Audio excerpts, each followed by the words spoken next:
itama po ang inyong mga tumitirik na mga orasan. 3 minuto makaraan ng alas 10 ng morning. Humanda na sa mga malalaking balita. Trending viral. Pinag-uusapan sa buong Pilipinas at buong mundo. Ronda Pilipinas Headlines. Narito na mga headlines sa Ronda Pilipinas. Ronda Pilipinas. Pag-aresto kay Pastor Kibuloy, hindi priority ni bagong Police Regional Office 11 Director Brigadier General Nicolas Torre. Pero itinanggi niyang ayaw niyang hulihin ang religious leader. Ronda Pilipinas. Isang Filipino crew ng Tutor, MV Tutor, patay sa pag-atake ng mga Houthi rebels sa Red Sea ayon sa US Navy. Mga pag-atake kinundi na ng Amerika. Ronda Pilipinas. Pangunguna ng Pilipinas bilang rice importer sa mundo, ikinahiya ng isang farmers group. Mga magsasaka, iginiit na labis na maapektuhan sa tapyas tarifa sa bigas. Ronda Pilipinas. Isang 27 anyos na Filipino-American arestado sa Amerika. Koneksyon sa jihadist group, tinututukan ng US authorities.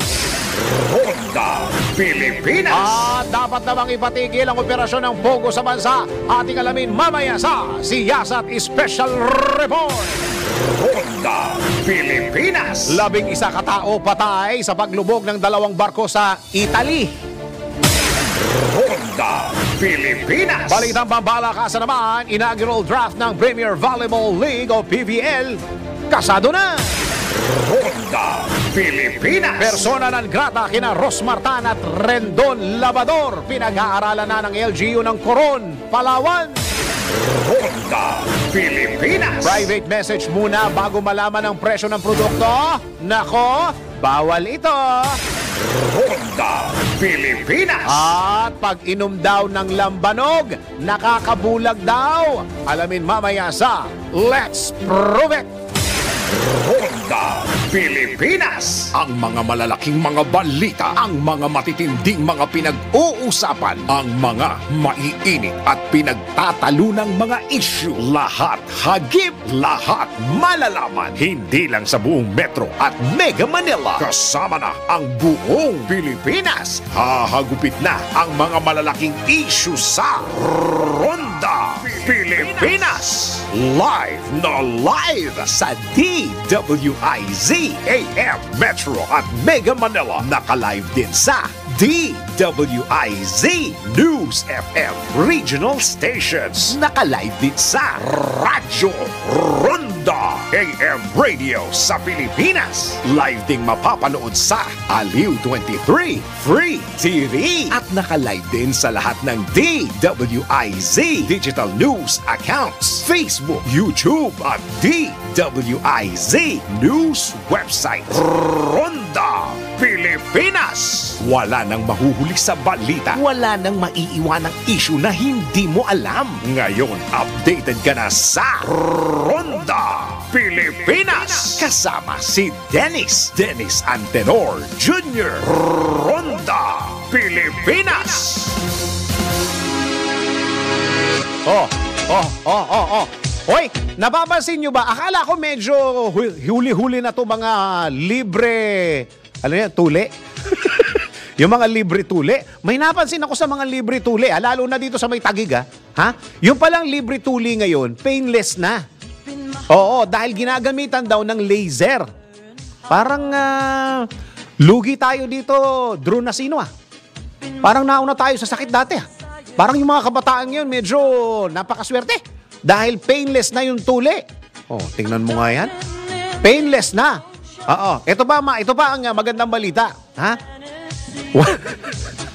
Walang limit ang age.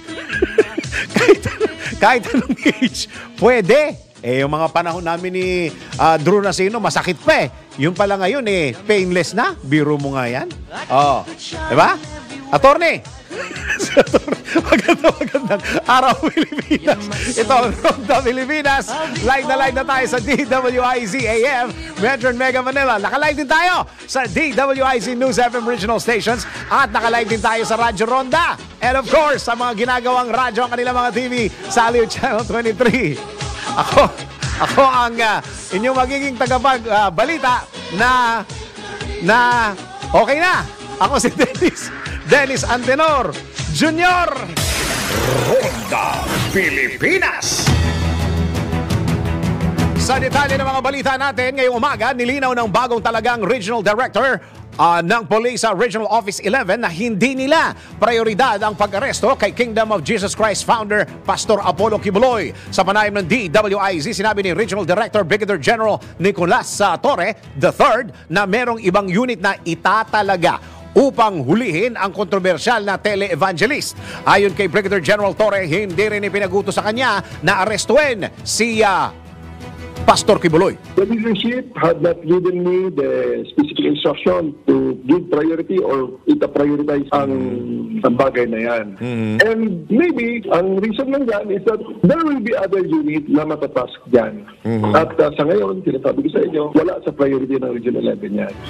Gayunman, iginiit ni Brigadier General Torre na hindi totoo na ayaw nilang hulihin ang naturang puganteng religious leader. Don't spin anything on it na para bang kinukulayan na kesyo ganito, kesyo ganon, ayaw nang hulihin. Hindi totoo yun. Maraming priority ang Region 11 na mga trabaho rito at ang PNP in general ay maraming pwedeng itask na unit para gawin ang mga specific na mga bagay-bagay na sa tingin nila ay within the capabilities of the unit. So, ganun lang. Simple as that. Wala tayong pinapaboran, wala tayong kinikilingan at wala tayong kinakatakutan ng mga tao. Yan po ang tinig ni bagong Regional Director Brigadier General Nicolas Torre III ng Police Regional 11 sa eksklusibong panayam ng DWIZ. Ronda Pilipinas. Samantala, isang Filipino seafarer ang patay sa pag-atake ng mga rebelding Yemen Houthi sa bulk cargo carrier ng MV Tutor sa Red Sea. Ito ang kinumpirma ng US government makaraang mailigtas at makauwi ang 21 Pinoy crew ng nasabing barko. Gayunpaman, hindi pa nagbibigay ng karagdagang detalye si US National Security Council spokesperson John Kirby sa pagkakakilanlan ng sinawing palad na Pilipino. Ayon kay Kirby, nabutas ang pinasok ng tubig ang barko makaraang tamaan ng missile mula sa isang sea drone ng mga Houthi. Kasabay ng pagkondena, giniit ng opisyal na matatawag na terorismo ang ginagawa ng mga rebelde sa mga dumaraang barko, lalo na sa mga cargo vessel sa Red Sea at Gulf of Aden. Wala naman niyang kinalaman sa Gaza War ang mga dumaraang cargo vessel sa nasabing lugar at taliwas sa pahayag ng mga Houthi na inilunsad nila ang mga pag-atake bilang pakikiisa sa Palestinian militant group na Hamas na nakikipagbakbakan sa Israeli forces. Si Dennis Antenor Jr. Ronda Pilipinas. Samantala, tanggap po tayo ng report. Inventaryo ng bigas sa nakalipas na buwan tumaas ayon sa PSA.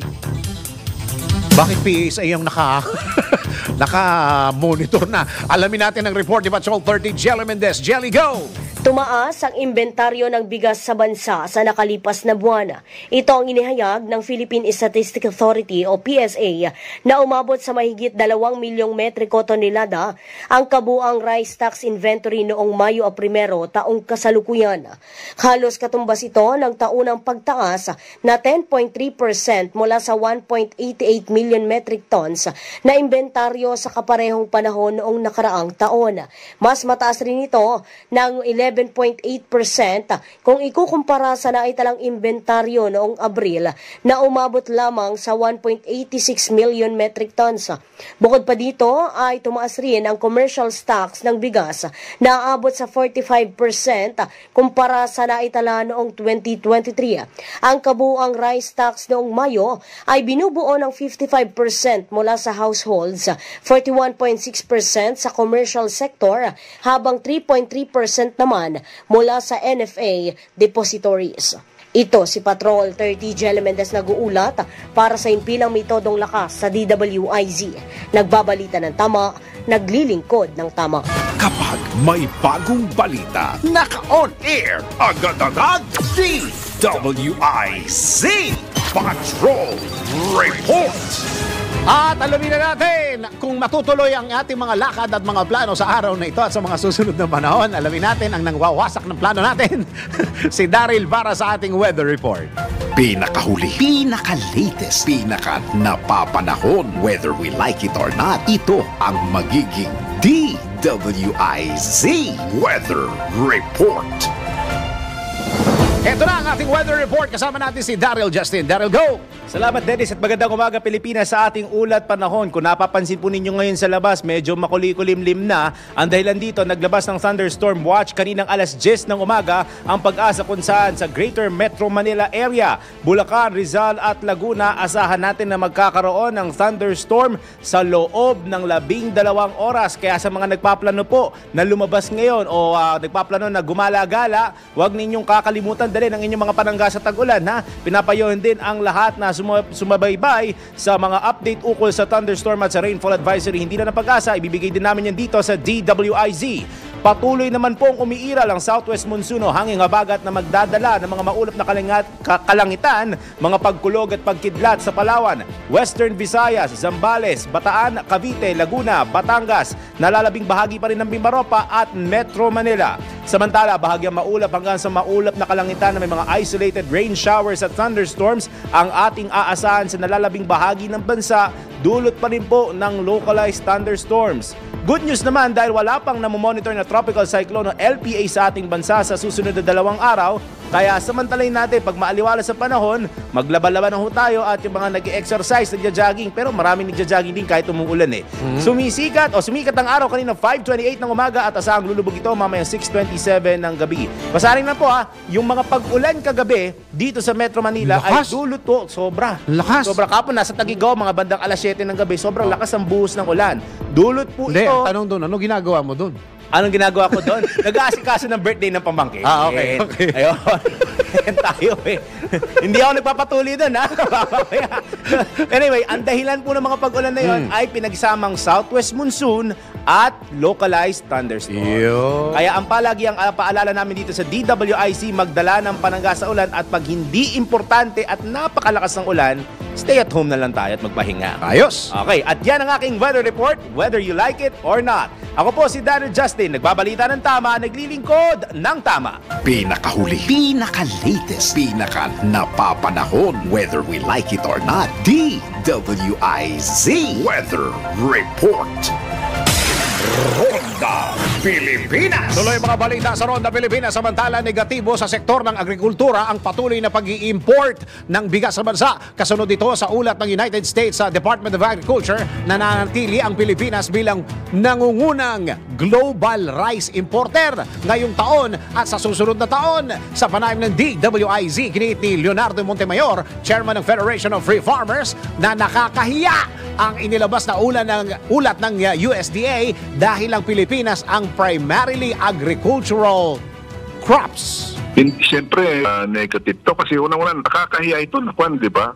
Primarily agricultural producing country tayo. Tapos palaki ng palaki yung inaangkat natin to the extent na we're again the pinakamalaking importer po ng bigas sa buong mundo. Dahil dito, sinabi ni Montemayor na malaki ang posibilidad na epekto nito sa mga magsasaka gaya ng liliit ang malilikom ng Bureau of Customs sa mga imported na bigas o tinatawag na Rice Competitiveness Fund. Sa parte ng magiging tama nito sa ating mga magpapalay, number one, yung liliit po yung nililikom po ng Bureau of Customs sa mga imported na bigas. Yung tinatawag po na Rice Competitiveness Enhancement Fund, RCEF. Kasi taon-taon ginagamit po ito hindi for different purposes, mga pamamahagi po ng makinarya. Yung sumusobra po sa 10 bilyong piso na nililikom ng Bureau of Customs, napupunta po yan doon sa tinatawag na Rice Farmers Financial Assistance Program. Yan po ang tinig ni Leonardo Montemayor, Chairman ng Federation of Free Farmers sa panayam ng DWIZ. Ronda Pilipinas. Inaresto ng mga otoridad ng isang Filipino-American na malapit sa LaGuardia Airport matapos madiskubre sa kanyang sasakyan ng iba't ibang uri ng armas. Hindi naman pinayagang makalaya ng korte ang 27 anyos na lalaking suspect mula sa Jamaica, Queens, New York dahil sa posibleng koneksyon nito sa terrorist group. Maigpit ng iniimbestigahan ng New York Terrorism Task Force na kinabibilangan ng Federal Bureau of Investigation at New York Police Department ang background ng nasabing suspect. Lumalabas sa paunang digital forensic examination ng social media at mga gamit ng suspect na isa itong extreme jihadist. Bagamat hindi naman malinaw sa investigasyon ng mga otoridad kung ang suspect ay merong planong maglunsad ng terorismo sa mismong araw na maaresto ito. Si Dennis Antenor Jr. Ronda Pilipinas. Samantala, tuloy ang mga balita, gumugulong na ang preliminary investigation ng Department of Justice kaugnay sa kaso ng dalawang empleyado ng Eternal Gardens na iligal umanong ipinaaresto ng isang piskal sa Batangas makaraang pagbintangan na nagnakaw ng lumang lapida. Kinumpirma ni Attorney Christian Castillo, abogado ng Eternal Gardens, na nito lamang Biyernes, Hunyo 14, nang isagawa ang preliminary investigation. Subalit, hindi nakadalo sa inaakusahang empleyado ng Himlayan. Nakatanggap kami ng email galing sa Eternal Gardens na yung reply affidavit na supposedly personally ipa-file today is minail nitong complainant sa Eternal Gardens. And as far as we are concerned, kami mga lawyer, natanggap namin by email. Ang nakalagay doon, itong si complainant, she cannot appear personally kasi may sakit daw. And nag-send na rin siya ng copy sa DOJ by email tsaka by mail din. Sa inihain namang administrative case ng The Eternal Gardens laban sa complainant na si State Prosecutor Edelwina Ebrio ng Batangas City Prosecutor's Office, wala pa anyang tugon dito ang DOJ. As of now po kasi wala pa po kaming update. Wala pa kaming natatanggap na update. It appears na nakapindin pa rin po sa Department of Justice. Department of Justice. Yan po si Attorney Christian Castillo, abogado ng Eternal Gardens, sa exclusive na panayam ng DWIZ. Si Dennis Antenor Jr. Ronda Pilipinas. Samantala, tanggap tayo ng report. Pagpapalit ng liderato ng NBI sinasagawa na ngayon. Alamin natin ang report ni Patrol 5 Aya Yupanco. Kuya Aya, go! Ay, Kuya Aya. Yan. Okay na. Okay po. Dito kasi tayo sa loob ng gusali ng National Bureau of Investigation, NBI, sa Quezon City. Ililipat na. Ngayong umaga ni outgoing NBI Director Menardo Luigi De Lemos ang liderato ng National Bureau of Investigation, NBI, kay incoming Director Jaime Santiago. Ngayon ay maaari nang isimulan o gagawin yung turnover ceremony dito sa headquarters ng NBI sa Araneta Avenue sa Quezon City. Si Santiago ay itinalaga ni Pangulong Ferdinand Bongbong Marcos Jr. nitong nakaraang linggo matapos yung extended term ni Director Luigi De Lemos. Sa naging panayam ng media kay Santiago, nakatutok ang kanyang liderato sa pagpapabilis ng proseso ng NBI clearance at yung pagtutok sa talamak na cybercrime. Bago siya naitalaga bilang director ng NBI, nagsilbi muna siyang pulis ng Maynila, naging abogado, naging piskal, at naitalaga bilang RPC judge. Sa kanyang pagdating dito sa headquarters ng NBI at nakahalubilo niya ang mga deputy at assistant director ng NBI, ay una kong narinig na tagubilin sa kanya. Tulungan ang PCSO at ang PAGOR para lipulin yung mga sindikatong ginagamit ang dalawang ahensya ng pamahalaan nito sa kanilang mga illegal na gawain. It is Patrol number 5. Ayun pa ako nagulat sa implementado ng lakas. DWIZ. Napabalita ng tama, naglilingkod ng tama. Kapag may bagong balita, naka-on air, agad-agad, DWIZ. Patrol Report. Samantala, dapat namang ipatigil ang operasyon ng Pogo sa bansa. Tama-tama, ano? Nakari-report lang ni Kuya Aya sa NBI. Ito. Narito ang isang siyasat special report. Malalimang pag-alam ng mga detalye para maitama ang mga maling balita sa siyasat. DWIZ Investigative Report. Hindi pa man humuhupa ang kinasasangkutang kontrobersiya ng Philippine Offshore Gaming Operators o POGO, isa na namang hinihilalang illegal POGO hub ang sinalakay ng mga otoridad sa Pampanga. Noon lamang Hunyo 4 nang tangkaing pasukin ng Philippine Anti-Organized Crime Commission o PAOK, katuwang ang PNP, ang compound ng Lucky South 99 Outsourcing Incorporated sa bayan ng Porac dahil sa pagkakasangkot umano ng establishmento sa human trafficking at online scam. Gayunman, nabulilyas ang operasyon makaraang bawiin ni Judge Maria Belinda Rama ng Malolos Regional Trial Court Branch 14 ang nauna nitong inilabas na search warrant. Makalipas ang ilang araw ay muling pinasok ng PAOK ang compound, bit-bit ang bagong search warrant mula sa San Fernando, Pampanga Regional Trial Court. Nailigtas ng mga otoridad ang halos 160 dayuhan na karamihan ay Chinese habang meron ding 50 Pilipino. Naniniwala naman si Senate Ways and Means Committee Chairman Sherwin Gatchalian na merong nag-leak ng impormasyon hinggil sa operasyon kaya't naunsyami ang unang pagsalakay sa Lucky South 99. Nahuli na ito dati, kinansela yung kanyang lisensya pero nagpatuloy pa rin siya sa pag-ooperate. At ang mga information na kuha ko, itong POGO meron siyang seating capacity of more than 1,000 agents o 1,000 na trabahador. Pero nahuli lang 140 plus because apparently nung nag-file ng search warrant ang PAOK, meron nag-tip dito sa mga operator. So, ang kutob ko dito, hindi lang enforcement agency, pati judiciary, meron na silang mga tao. Dahil kung mapapansin natin itong mga last few warrant of arrest na nangyari, puro sa Bulacan courts eh. So, siguro alam nila na dito na naman pupunta, nagkaroon na sila ng mga mata at tenga doon sa korte at nalaman na nila. Marunong rin gumalaw itong mga ito para magkaroon ng mga galamay eh. At ito yung isang ebidensya na meron na silang mga tao sa mga lugar na magbibigay ng tips sa kanila. Sinigundahan naman ni PAOK spokesperson Winston Casio ang paniwala ni Senador Gatchalian. Meron na ho kaming matibay na lead at kahapon nagsagawa na kami ng nagsubmit na kami ng initial na mga report sa mga nakakataas sa amin para tuluyan lang ma-validate kung saan po nanggaling itong leak na ito, no? Opo. So,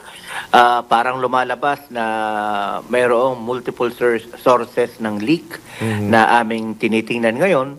Sana ay matapos namin ang validation within this week. So para mapin down namin kung sino talaga yung nag-leak sa amin nang mapapanagot namin po siya.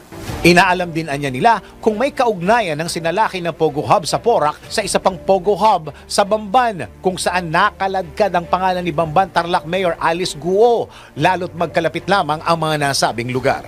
This is an ongoing investigation pero ang dapat po nating maalala is doon sa Senado during the second Senate public hearing ay ipinakita po namin yung mga dokumento na nag-uugnay sa pagitan ng Sunyuan, yung doon sa Bamban, at saka itong Lucky South 99 sapagkat nakita namin na doon sa 8 na mga illegal na mga online gaming hub na nag-operate sa loob noong Baofu, yung Baofu compound, isa sa 8 ay itong Lucky South 99.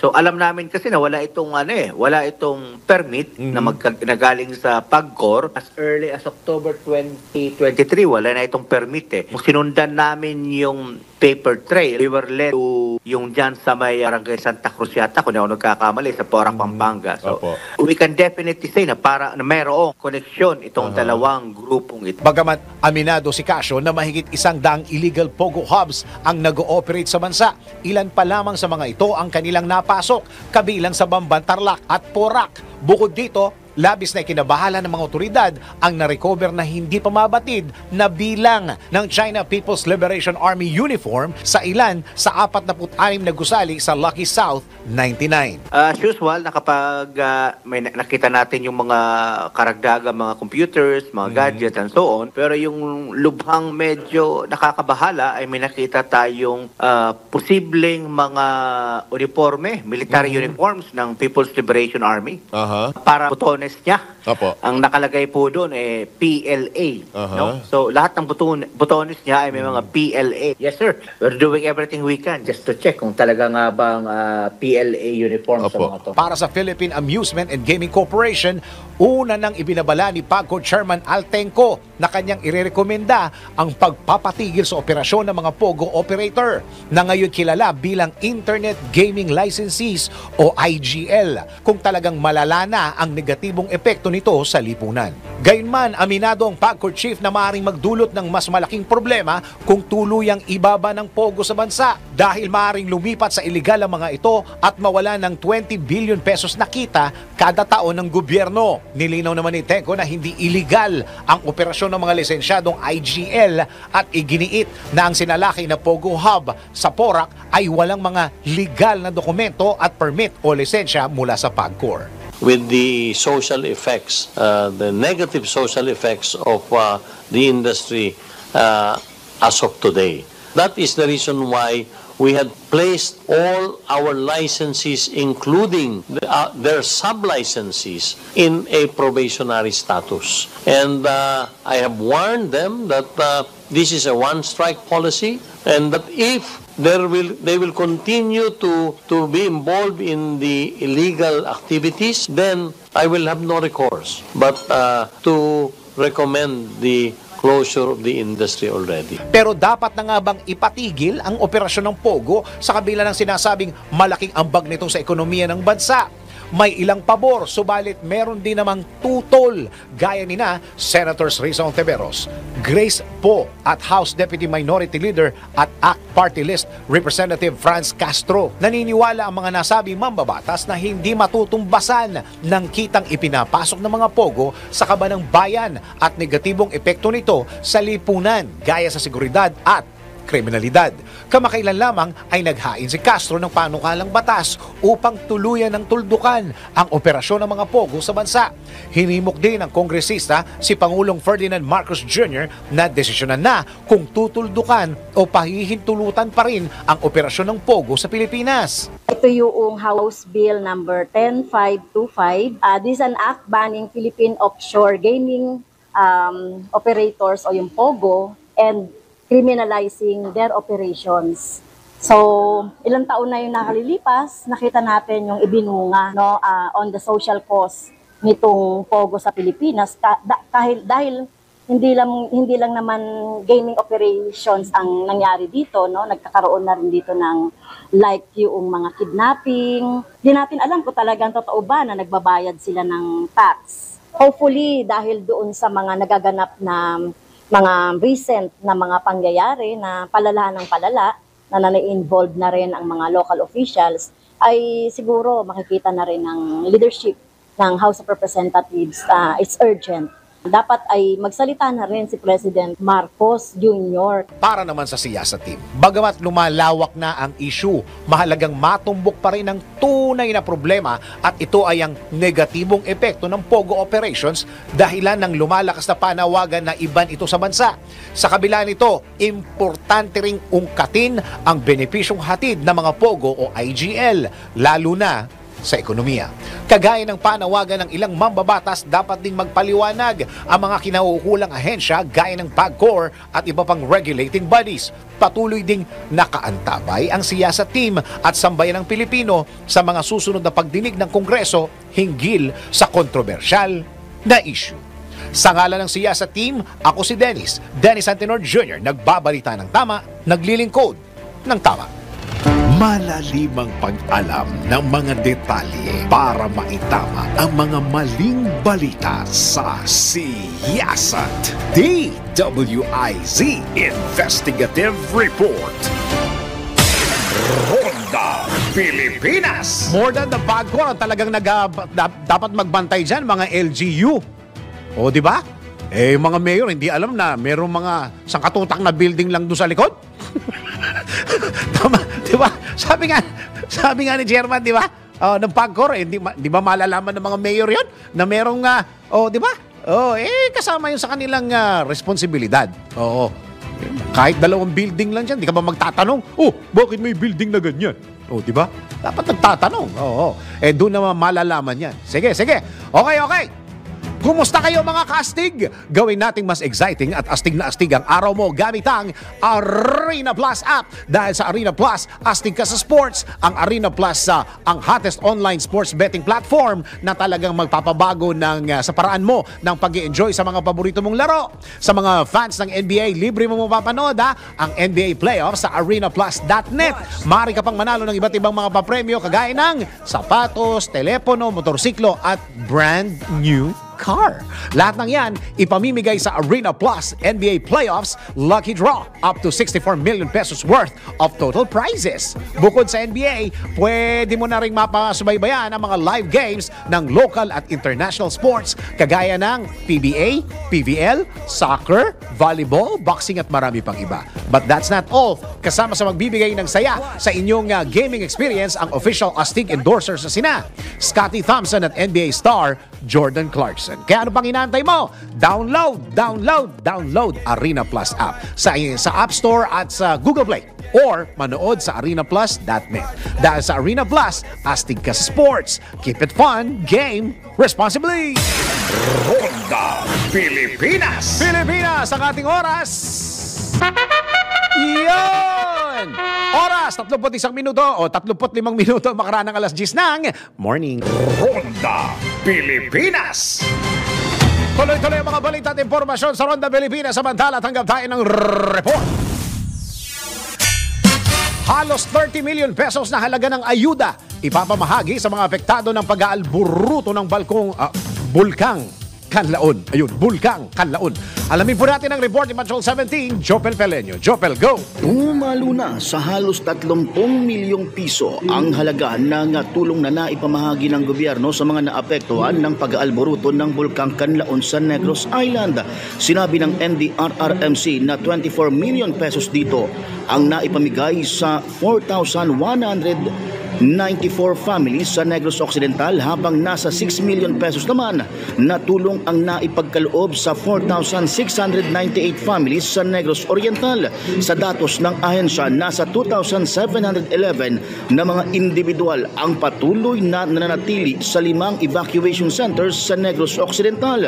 Samantala, aabot sa 150 million pesos ang halaga ng mga nasira sa sektor ng agrikultura sa rehiyon. Ito si Patrol 17 Jopel Peleño para sa impilang may todo lakas, DWIZ, nagbabalita ng tama, naglilingkod ng tama. Ronda Pilipinas. Samantala, isa pa pong report. NTC dapat magpaliwanag sa halip na magpalusot sa palpak na pagpapatupad ng SIM Registration Act. Pambira kayo, sabi nyo kasi pagka may SIM registration, okay na, wala naman loloko, ang dami pa rin. Di ba? Yung mga nahuhuli sa Pogo, di ba puro SIM yun? Alamin natin ang report ni Patrol 19 Celi Ortega. Bueno, Ate Celi, go! Sa halip na maghayag ng mga palusot at mga tuwiran, dapat daw na magpaliwanag ang National Telecommunications Commission o NTC bakit hindi nila epektibong naipatutupad ang SIM Registration Act, ang batas na susugpo sana sa mga tech scam. Itiniyag ni Senate President Chis Escudero makaraang sabihin ng NTC na bagamat mahalagang instrumento ang SIM Registration Act para labanan ng mga scam gamit ang mobile phone, pero hindi daw ito silver bullet laban sa messaging scam. Giit ni Senate President Escudero, sa halip na magpalusot, sabihin na lang ng NTC bakit hindi nila epektibong naipatutupad ang naturang batas at ano ang kailangan nila para mahusay nilang malabanan at ganap na masugpo ang tech scam na isang sakit sa ating lipunan. Paliwanag ni Escudero, walang liability o pananagutan ng NTC sa hindi epektibong pagpapatupad ng SIM Registration Act pero may kaakibat ito na non-feasance in office. Ang dapat niyang gawin ng NTC ay magsabi sa Kongreso kung ano ang kailangan nila para mahusay nilang magampanan ang kanilang mandato na sugpuin ang lagana pa din na tax scam sa bansa.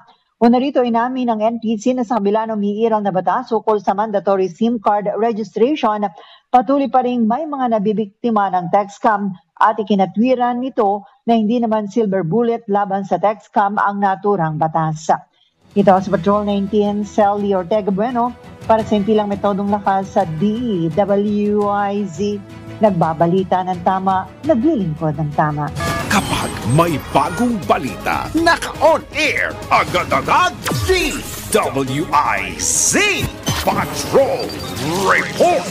Hey, teka muna, ako'y babati muna sa mga taga Tabaco City dyan sa Tabaco City. Happy Tabak Festival sa inyo. Happy Tabak. Tabak ba o tabak? Tabak Festival po sa inyo. Sa mga nangihirapang mag-isip ng ihahanda sa paparating ninyong mga celebrations tulad ng mga fiesta na ganyan, siguradong mabubusog ang inyong mga loved ones at mga bisita sa Comeya. Mapa-anniversary, birthday man yan o simpleng merienda, tiyak na mabubusog ang pamilya sa Comeya Bihon, Comeya Palabok at Comeya Sotanghon. Lahat ng selebrasyon ay sasaya basta't busog ang buong pamilya. Ibig kong sa Bihon, sa Bihon, Comeya 3Q Bihon. Ay nako, masarap talaga. Ronda Pilipinas. Samantala, isa pa pong report. Senior citizen na may warrant of arrest dahil sa kasong estafa. Natimbog dyan po sa Minahiya Terminal 3. Lagout. Alamin natin ang report ni Patrol 17 Jopel Peleño. Jopel, go! Hinarang at inaresto ng mga tauhan ng PNP Aviation Security Group sa NAIA Terminal 3 ang isang 64 na taong gulang na babae na palabas ng bansa at patungo sa ng Doha, Qatar. Ayon sa mga otoridad, may nakabinbing warrant of arrest ang papaalis na babaeng pasahero dahil sa kasong estafa na inisyo ni Presiding Judge Eduardo Saison ng Bacolod RTC Branch 54 noong Setyembre 29 ng taong 2014. Nasa kustodiya ngayon ng Villamor Substation 9 Pasay City Police Station ang senior citizen para sumailalim sa dokumentasyon at tamang disposisyon. Pinapuriya naman ni PNP Aviation Security Group Director Police Brigadier General Christopher Abrahano ang matagumpay na pagharang at pag-aresto sa papaalis na pasahero. Samantala, may inirekomendang piyansa na 32,000 pesos ang korte para sa pansamantalang kalayaan ng akusado. Ito si Patrol 17 Jopel Peleño para sa impilang may todo lakas, DWIZ nagbabalita ng tama, naglilingkod ng tama. Kapag may bagong balita, naka-on air, agad-agad, DWIZ Patrol Report.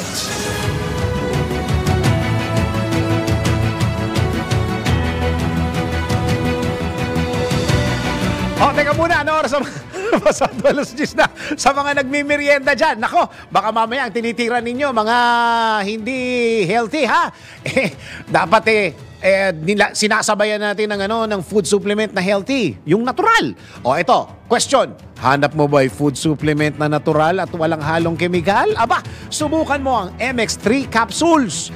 Siguradong safe itong inumin dahil dumaan yan sa US clinical trial at Nutrasource analysis doon. Sa Canada ay proven ang MX3 capsule na merong alpha, beta at gamma nutrients, antioxidants at anti-inflammatory properties. At kung ikaw naman ay isang coffee lover, o kaya coffee addict, meron ding MX3 Coffee Mix for you. Meron niyang vitamin C, calcium with antioxidant benefits at cholesterol free. Ito pa, ang MX3 Coffee Mix ay low-acid coffee na hindi nakakapagpataas ng blood sugar levels at blood pressure. Kaya ano pang inaantay mo? Bumili na at sumugod na sa mga leading drugstores. Nationwide po ito buong Pilipinas Bili na ng MX3 o kaya bumisita sa kanilang website na mx3ph.com o tumawag sa 0918-888-8693. Bili na ng MX3 product. Ronda Pilipinas.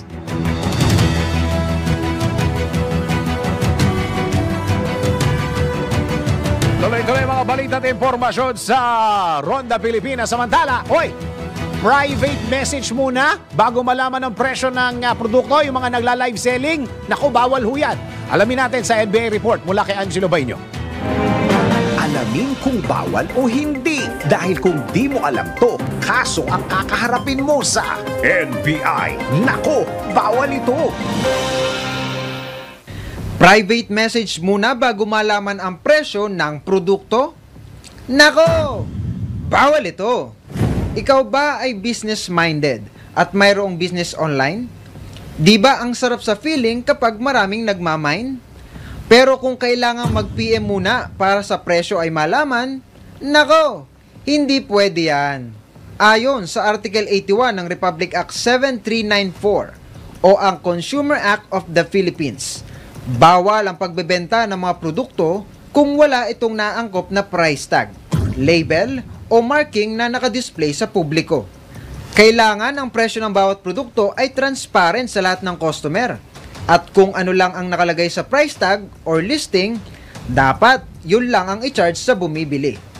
Ang sinumang business owner na mare-report ay maaring magmulta ng 200 pesos hanggang 5,000 pesos o makulong ng 1 hanggang 6 na buwan. And worse, ma-revoke ang business permit at license kung repeat offender.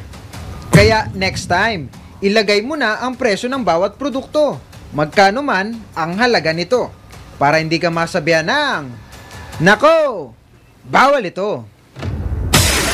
Ronda Pilipinas. Nako, bawal ito. Ang oras po natin sa buong Pilipinas. Iyon! Oras po natin sa buong Pilipinas. Siyam na minuto pa bago mag-11 ng morning. Ronda Pilipinas. Tuloy-tuloy mga balita at impormasyon sa Ronda Pilipinas. Samantala, magandang araw sa lahat ng mga nakikinig at nanonood dyan sa lahat ng PCSO offices. Ha? Hi, Sir Bong. Got your message. Samantala, iLotto, safe and secured para sa mga mananaya. Narito po ang isang special report.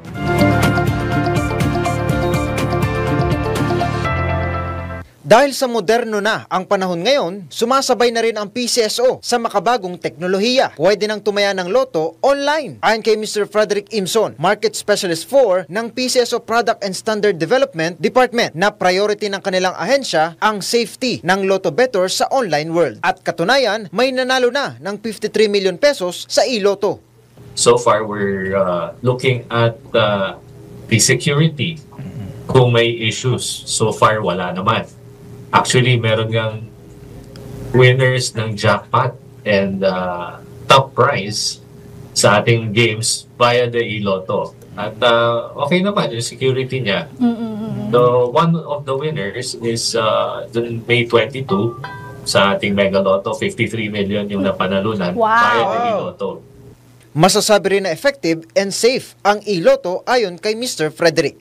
So, ano siya talaga? So, this stage, nakikita natin na effective. At mula sa PCSO, yan ang report na hindi umuurong sa pagtulong. Angelo Baño, nagbabalita ng tama, naglilingkod ng tama.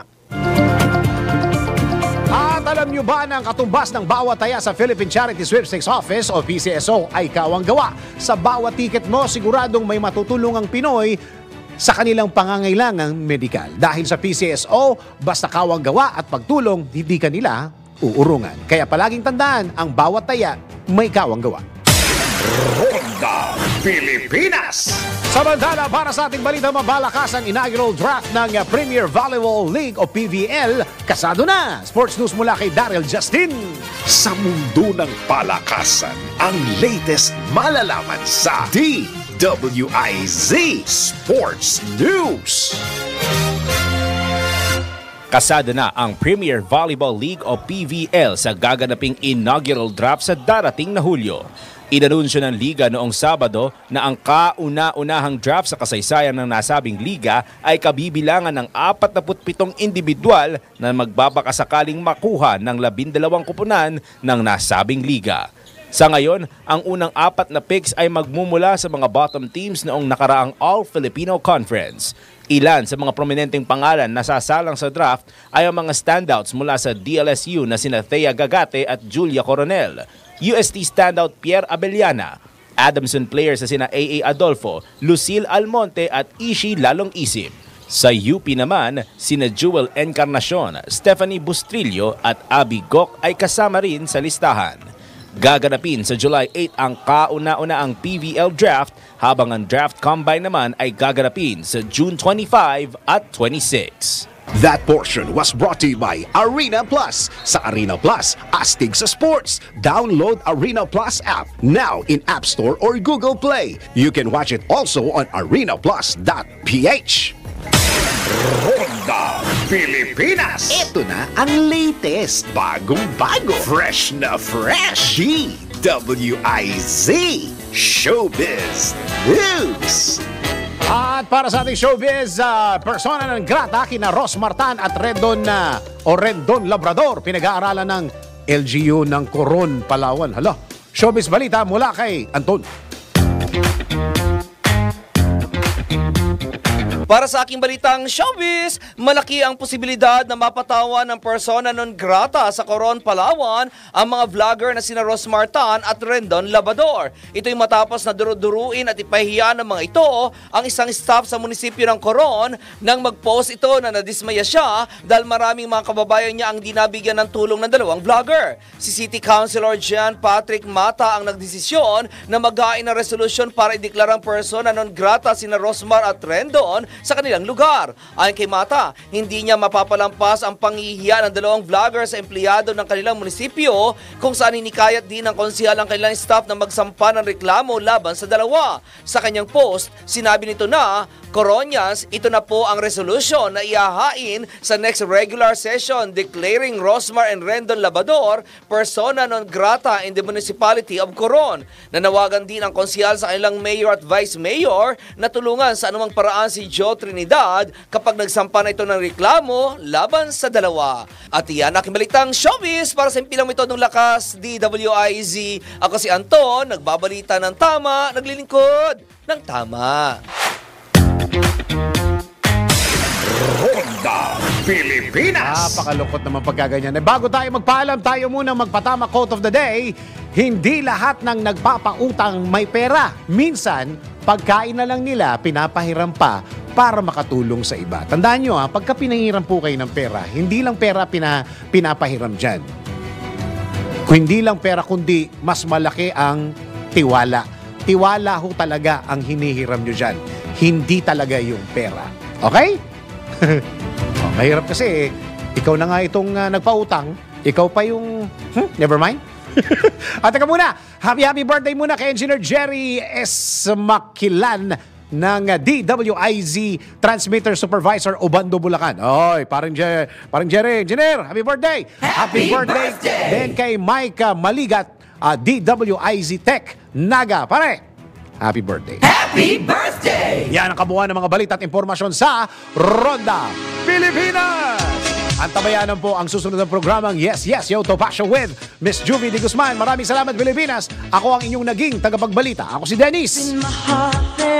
Dennis Antenor Jr. nagbabalita ng tama, naglilingkod ng tama.